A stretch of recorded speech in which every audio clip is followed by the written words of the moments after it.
나그네, 우리가 지난달에 만난 말이죠. 나그네. 한국에서는 요즘엔 잘 쓰지 않는 말이라고 했지만 베드로가 그의 편지를 받는 그리스도인들을 가리켜 부르는 말이라고 했고, 또 그의 편지를 받는 사람들을 가리켜 말한 말입니다. 나그네, 고향을 떠나서 이방 땅에 산다는 면에서 나그네입니다.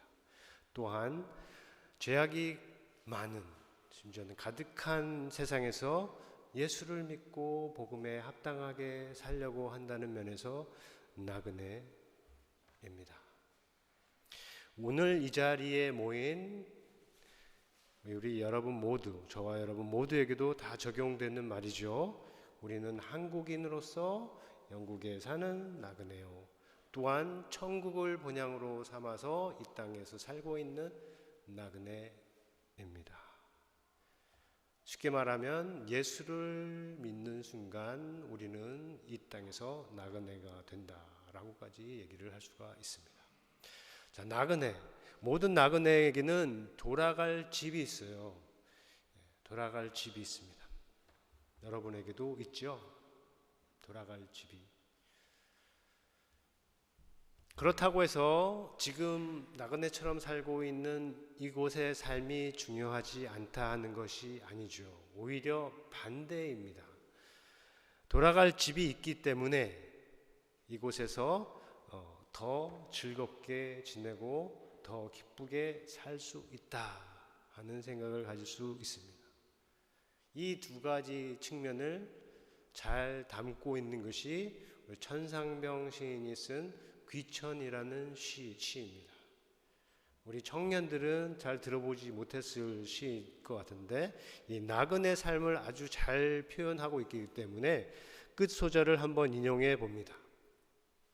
나 하늘로 돌아가리라. 아름다운 이 세상 소풍 끝내는 날 가서 아름다웠더라고 말하리라. 여기서 말하는 이 하늘로 돌아가리라 할 때 하늘은 이 시인이 굳게 믿었던 하나님이 계신 집입니다. 하나님이 계신 곳, 그의 집이죠. 언제든 부르면 돌아갈 곳. 이 땅에서 잠시 채웠던 자리 떠나서 돌아가는 것이죠. 그날은 아름다웠던 이 세상 소풍을 끝내는 날이요, 가서 아름다웠다고 말하겠다고 합니다.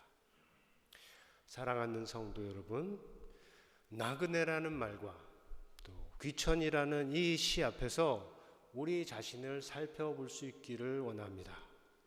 우리에게는 우리가 나그네라는 이 말씀에 대한 믿음이 있는지, 또 고난과 싸움과 어려움이 많아도 이 인생을 아름다운 소풍이라고 볼 수 있는 사랑이 있는지, 아버지께서 부르시면 갖고 모으고 즐기던 것들, 그것이 무엇이든지 다 내려놓고 기쁘게 돌아갈 그 소망이 있는지 각자 살펴볼 수 있기를 바랍니다. 우리가 찬양할 때도 예수님처럼, 바울처럼 살 수 없는가라고 하지 않았습니까? 예수님, 바울, 그리고 예수님을 보지도 않고 사랑하고 따랐던 그 모든 사람들 가운데 있었던 믿음과 소망과 사랑입니다. 자, 믿음과 행실 때문에 나그네로 사는 사람들에게 중요한 것은 교회입니다. 교회가 무엇인지 잘 알면 알수록 중요하기 때문에 이 나그네 인생을 잘 살기 원하는 사람은 교회가 무엇인지, 교회가 모여서 하는 것이 무엇인지, 무엇을 믿는지, 어떻게 행할 것인지에 대해서 잘 배워야 하는데, 교회가 무엇인지에 대해서는 베드로 전서에서만 해도 8개를 우리가 찾아볼 수가 있어요. 교회는 그리스도를 믿고 예수의 이름으로 모이는 예수 공동체, 믿음으로 거듭나고 구원을 받은 구원 공동체, 그리스도의 보배로운 피로 받은 구원이기 때문에 은혜 공동체, 마지막 때를 알고 근신하는 종말 공동체, 하나님의 말씀을 전하며 선한 행실로 하나님의 영광을 드러내는 선교 공동체, 서로를 마음으로 뜨겁게 사랑하는 사랑 공동체, 서로에게 정성껏 대접하는 환대 공동체, 하나님이 주시는 힘으로 서로를 섬기는 봉사 공동체, 이렇게 8개를 말할 수가 있습니다. 이것들이 어느 교회의 것이 되든 아니면 그것을 그렇게 되어지고 있거나 그 방향으로 가고 있다면 분명히 하나님께서 함께 하시고 하나님께서 기뻐하시는 교회고, 세상에서 어두운 곳들을 밝힐 수 있는 하나님의 영광이 되는 교회가 됩니다. 그것을 믿고 아는 마음으로 오늘 본문에 있는 몇 가지를 우리가 하나씩 살펴보기 원합니다. 먼저 7절입니다. 한번 같이 읽어보겠습니다. 시작. 만물의 마지막이 가까웠으니 그러므로 너희는 정신을 차리고 근신하여 기도하라. 이 절은 두 부분으로 되어 있습니다. 먼저는 만물의 마지막이 가까이 왔다 하는 말씀이고요.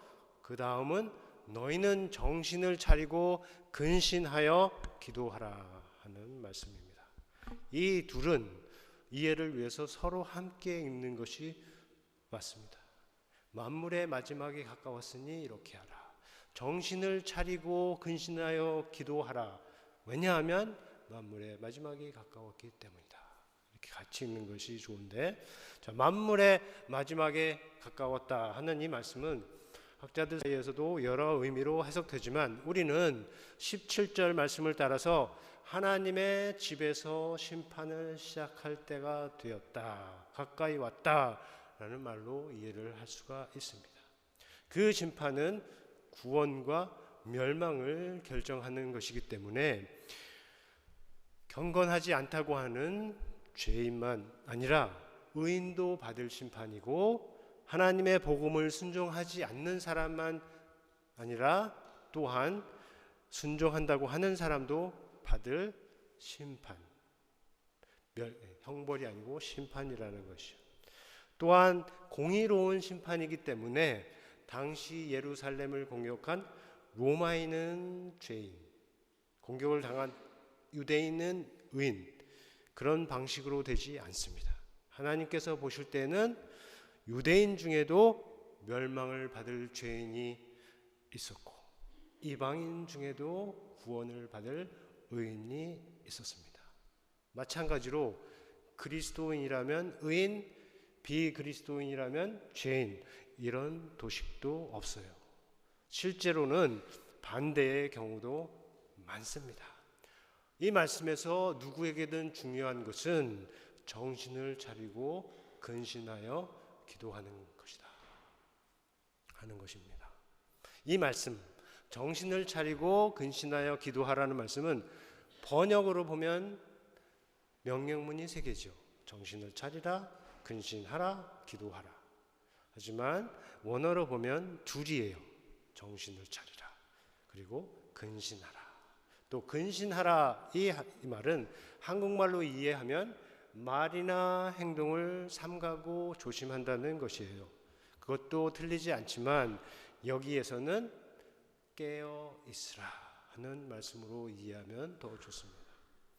정신을 차리고 깨어 있어야 할 이유가 만물의 마지막이 가까웠기 때문이고, 그렇게 하는 목적이 바로 기도를 하기 위함이다 하는 것입니다. 예수님께서 잡히실 힘이 가까이 왔음을 알으셨을 때 제자들에게 그와 함께 또 시험에 들지 않도록 너희가 깨어 있으라 라고 말씀하셨던데 같은 맥락인 것이죠. 정신 차리고 깨어 있어야 할 또 다른 이유는 뒤에서 5장에서 주어지는데, 그것은 대적마귀가 우는 사자같이 두루 다니며 삼킬 자를 찾고 있기 때문이에요. 너희 대적마귀가. 우는 사자같이 삼킬 자를 찾고 있기 때문에 정신을 차리고 깨어 있어야 하는 것입니다. 믿음을 굳게 하여 그를 대적하라고 하셨는데 그렇게 하기 위해서 정신을 차리고 깨어 있어야 한다. 다시 한번 말씀드리면 만물의 마지막에 가까웠으니 정신을 차리고 깨어서 기도하라. 아멘. 자, 8절 말씀입니다. 무엇보다도 뜨겁게 서로 사랑할지니 사랑은 허다한 죄를 덮느니라. 같이 한번 해볼까요? 시작. 무엇보다도 허다한 죄를 덮는다. 자, 이 부분도 두 말씀으로 되어 있습니다. 첫 번째는 뜨겁게 서로 사랑하라는 명령의 말씀이고 명령의 말씀이에요. 여기에서 뜨겁게라고 번역을 했죠. 이것은 다른 말로 진실하게, 온전하게, 진심으로, 전심으로 사랑하라는 말씀으로 이해를 할 수가 있습니다.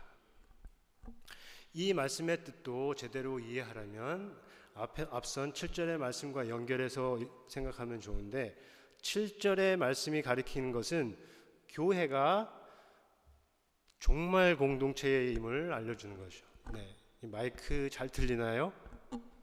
여러분에게 잘 들리나요? 네, 그럼 괜찮습니다. 네, 종말 공동체라고 하면 만물의 마지막이 가까웠음을 알고 정신을 차리고 근신하여서 깨어서 기도하는 사람들이에요.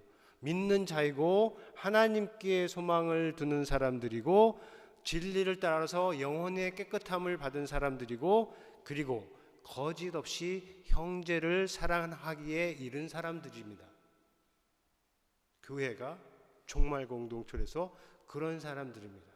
그런 사람들이 할 거 많은 이날에 모여서 교회로 모여서 서로에게 할 것이 무엇이 있겠습니까? 오늘 말씀에 따르면 마음으로 뜨겁게 서로 사랑하라. 진심으로 전심으로 사랑하라 하는 것이죠. 자, 사랑은 허다한 죄를 덮는다고 말씀을 하십니다. 이 말은 죄를 묵과하거나 간과한다는 뜻이 아닙니다. 또 악한 생각이나 악한 의도를 마음에 숨기게 하고 감추게 한다는 뜻도 아닙니다. 이 말이 뜻하는 바는 물이 바다를 덮음 같이 또 홍수물이 강바닥을 깨끗하게 청소하듯이 사랑이 죄를 덮어 씻어버린다 하는 뜻이 됩니다.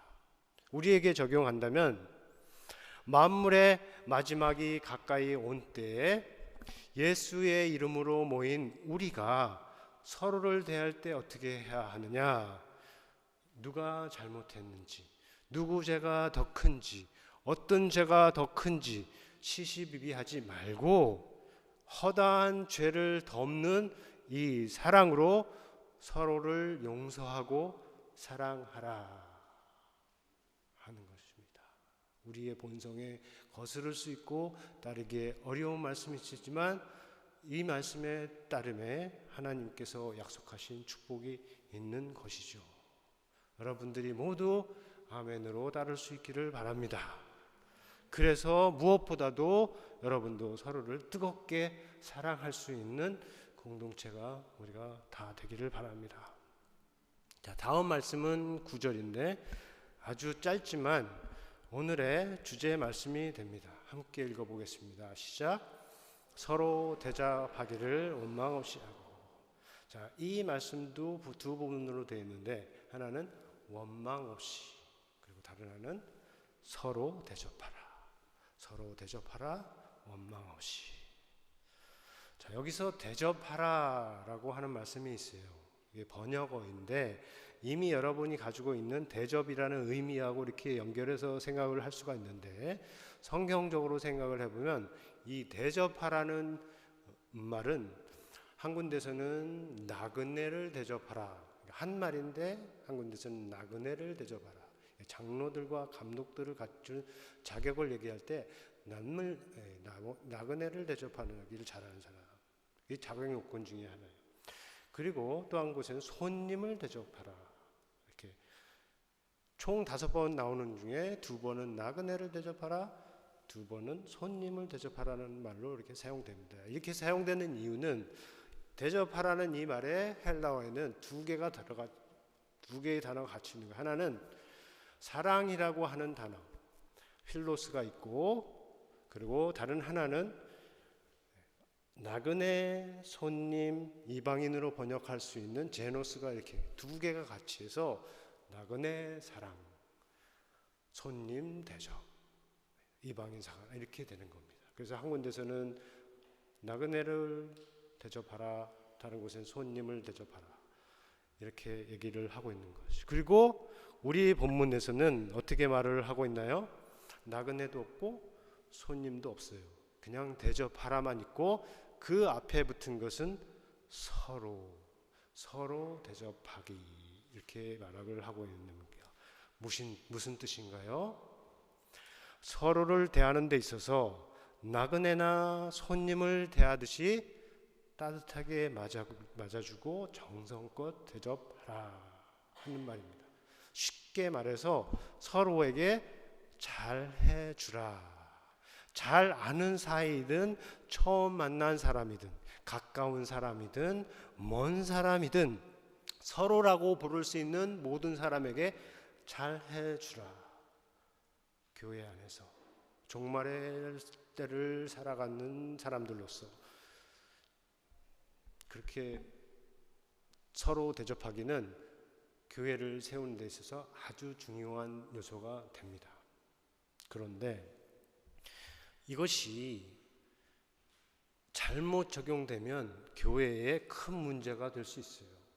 교회에 대접이 있습니다. 없는 것이 아니에요. 그런데 잘못 되는 경우가 있는데, 하나는 차별적으로 되는 경우이고 또 하나는 원망이 개입되는 경우입니다. 차별적인 경우라 하는 것은 내가 좋아하는 사람은 천사를 대접하듯이 극진하게 대접하고 내가 싫어하는 사람은 짐승보다 못한 것처럼 대하는 것이죠. 세상에는 흔한 모습이라고 할 수가 있는데 이것이 교회에도 있으면 문제가 됩니다. 왜냐하면 교회에는 그런 모습이 없어야 한다고 하나님께서 일찍부터 말씀을 하셨고 세상 가운데 빛이 되기 위해서 교회를 세우셨기 때문에 그렇습니다. 원망이 개입되는 경우는 뭐냐? 대접과 관련해서 불만과 불평이 생겨나는 거죠. 왜 내가 그 사람을 대접해야 하는가? 왜 저 사람은 나에게는 잘못하면서 저 사람들에게는 어떻게 그렇게 잘 대접해 주는가? 아니면 내가 저 사람에게 얼마나 잘해줬는데 왜 저 사람은 내가 싫어하는 그 사람들에게 잘해주는가? 이렇게 대접과 관련된 원망 불평이 교회 안에서 일어날 수 있는 것이고, 그것이 지난주에 말한 교회를 어둡게 하는 한 요인이 되는 것이죠. 뜻은 좋지만 결과가 안 좋다는 것입니다. 자, 우리가 하는 대접에 이런 차별과 원망이 들어서면 그것은 지금 말씀으로 하나님께서 명하시는 대접이 아니다 하는 것을 알아야 됩니다. 하나님께서 원하시는 대접은 그가 그리스도 안에서 우리에게 보여주셨고 또 우리가 이미 경험한 것처럼 모든 사람에게 차별 없이 베푸시는 환대이다. 물론 예수님의 한 비유회가 가르치듯이 이 환대의 나라에 초대받아서 들어갔으면 거기에 맞는 모습이 있어야 되는데, 거기에 들어가서도 다른 사람을 용서하지 않거나 다른 사람을 원망하는 경우는 자기가 스스로를 그 환대의 나라로부터 차별하는 것이다 라고 얘기를 할 수가 있습니다. 우리가 모든 사람에게 다 똑같이 동시에 잘해 줄 수는 없지요. 어렵습니다. 그러나 한 번에 한 사람에게는 해줄 수가 있어요. 그것이 차별적이지 않고 또 이기적 욕구에 따른 것이 아니라면 하나님께서 기뻐하시는 환대가 되고 또 우리가 서로에게 감사해야 할 수 있는 대접이 되는 것이죠. 그런 뜻에서 우리가 원망 없이 서로 대접할 수 있다 하는 것입니다. 그렇지 않나요? 자, 나는 대접할 것이 없어 라고 생각하는 경우가 있을 수가 있습니다. 그렇다면 잘 생각해 보세요. 하나님께서 지금 말씀으로 말씀하시는 이 대접은 원하는 사람에게, 내가 정말 좋아하는 사람에게 베푸는 푸짐한 음식이 아니에요. 이 대접은 원하지 않는 사람일지라도 내 감정을 넘어서서 베푸는 사랑의 마음이다 하는 것입니다. 이것은 대접할 것이 아무것도 없어도 할 수 있는 것이지만 대접할 마음이 없으면 절대로 할 수 없는 뜻이죠. 아무도 핑계댈 수가 없는 것입니다. 그러나 잘 생각해 보면 분명히 누구에게든 대접할 것이 있어요. 왜냐하면 10절에서 말씀하듯이 모든 사람에게는 하나님께서 주신 은사가 있고 그 은사를 사용할 수 있는 우리의 머리, 얼굴, 마음, 손, 발, 몸이 있기 때문에 그렇습니다. 받은 은사를 한번 생각해 보세요. 여러분이 가지고 있는, 받았다고 생각하는 은사가 적어도 한 개씩은 다 있을 것입니다. 그렇죠? 그것이 무엇이든지 간에 교회를 믿음으로 사용한다면 교회를 세우는 은사가 될 수 있고 다른 사람에게 힘을 주는 환대의 수단이 될 수 있고 그리고 서로를 섬기는 봉사의 도구가 될 수 있다 하는 것입니다. 이 말씀대로 우리가 원망 없이 서로를 대접할 수 있는, 환대할 수 있는, 잘해줄 수 있는 교회가 될 수 있기를 간절히 바랍니다. 끝으로 11절입니다. 다 같이 읽어볼까요? 시작.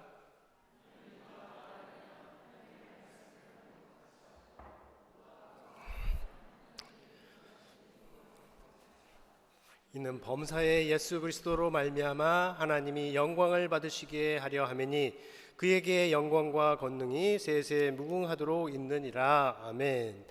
자, 이 말씀은 길고 또 여러 가지 중요한 내용이 담겨 있지만 오늘은 영광에 초점을 맞춰 봅니다. 영광도 너무 중요해요. 교회를 살릴 수 있고 동시에 교회를 어둡게 할 수 있는 주제가 됩니다. 잘못 적용되면 그렇습니다. 우리가 알고 있듯이 영광과 존귀와 찬양을 받으실 분은 오직 하나님 한 분이시죠. 그래서 건강한 교회에서는 무엇을 하든 하나님께 영광을 돌립니다. 건강한 신앙인도 역시 무엇을 하든 하나님께 영광을 돌립니다. 다른 말로 하면 하나님께 영광을 돌리기 위해서 내가 지금 하고 있는 일을 한다 하는 생각이, 믿음이 그 속에 있습니다.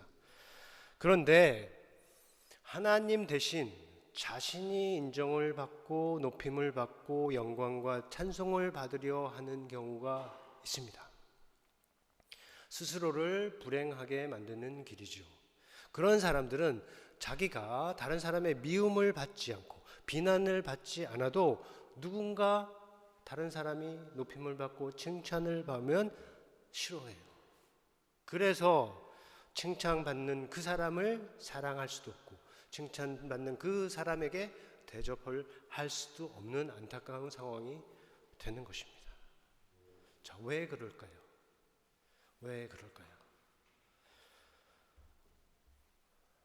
인간의 죄성 때문일 수도 있고 또 칭찬이나 비난과 관련된 어릴 적 트라우마가 있을 수가 있고 그 영혼의 복음으로 온전해지지 못한 연약한 악한 부분이 아직 남아 있을 수 있어요. 만약에 트라우마라면 이해가 되고 같은 믿음 안에서 함께 극복할 수가 있어요. 첫 번째와 두 번째 이유라면 믿음 안에서 함께 극복할 수가 있습니다. 그러나 마지막 세 번째의 경우라면 빨리 깨닫고 회개해야 합니다. 그렇지 않으면 하나님의 말씀을 들어도 말씀이 가르치는 바와 다르게 생각하고 다르게 행동할 수 있고, 교회 안에 있지만 교회에 약속한 그 구원과 점점 더 멀어질 수 있다. 자, 우리 중에는 그런 사람이 없어야 할 것입니다. 그러나 혹시라도 자신이 그렇다고 느낀다면 기억을 하세요. 내가 받든 남이 받든 사람이 받는 모든 칭찬은 하나님의 영광을 위한 것이다 하는 것이죠. 교회에서도 그렇고 교회 밖에서도 그렇습니다.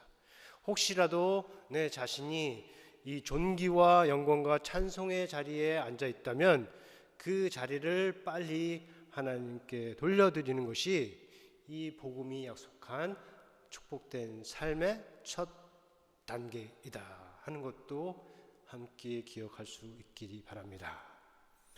사랑하는 성도 여러분, 오늘은 우리가 새 가족을 함께 환영하는 날이에요. 이 날을 기념해서 우리 모두가 말씀을 되새기고 그리고 말씀에 순종할 수 있기를 바랍니다.